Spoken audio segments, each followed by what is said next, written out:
আজকে মাছ দিয়ে চিংড়ি দিয়ে রান্না করবো। নিচে মাছ বেছে নিচ্ছি আর চিংড়িটা নিচে অনেক বড় বড় চিংড়ি আমি কেটে দিচ্ছি একটু যেন মজা বের হয়।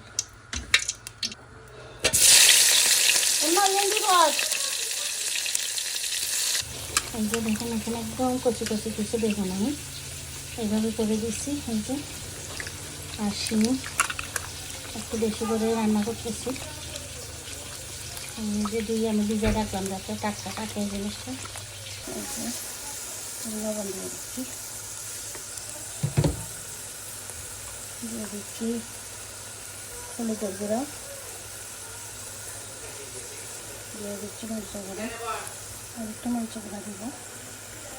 আমি চাচ্ছি একদম মরিচ যাতে বেশিও না হয় একদম কমও না হয়, মিডিয়াম টাইপের করে। আমি মরিচ একদমই খেতে পারতেছি না মুখের ইয়ার জন্য, চায়ের জন্য, তো একদম কম হলেও খেতে পারি না, অভ্যাস খারাপ হয়ে গেছে চাল খেতে খেতে।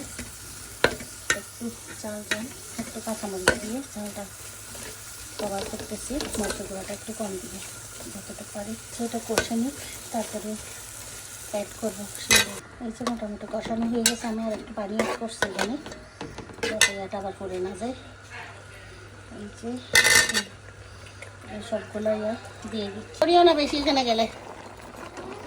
এই যে দেখেন আর শিম বিছিয়ে দিয়েছি, আর শিমগুলো একদম বাতি বাতি আর বিচিওয়ালা শিম আমি অনেক পছন্দ করি।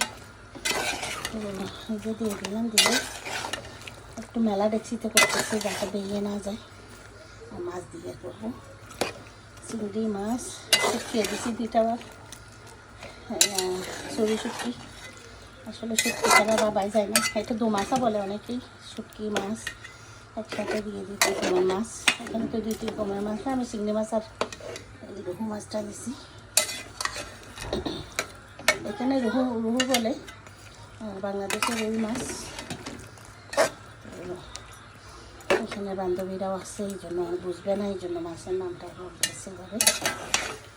जो हिंदी है ना वो लोग कभी कभी बोलती है हमारा भाषा में भी थोड़ा बोलना नहीं तो नहीं समझ आती है, तो इसलिए तो रोहू फिश और क्रैब, और हमारा हम लोग का शुटकी बोलती है, शुटकी फिश, और सुखा फिश जो है ना वही दिया।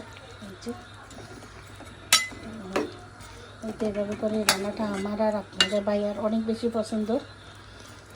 তো দেখা যাক, মাছটা এখন দিব না, মাছটা আরও পরে দিব, মাছটা ভেজে রাখছি।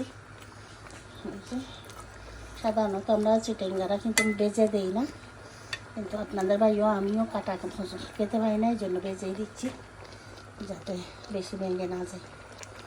ওকে রেখে দিব।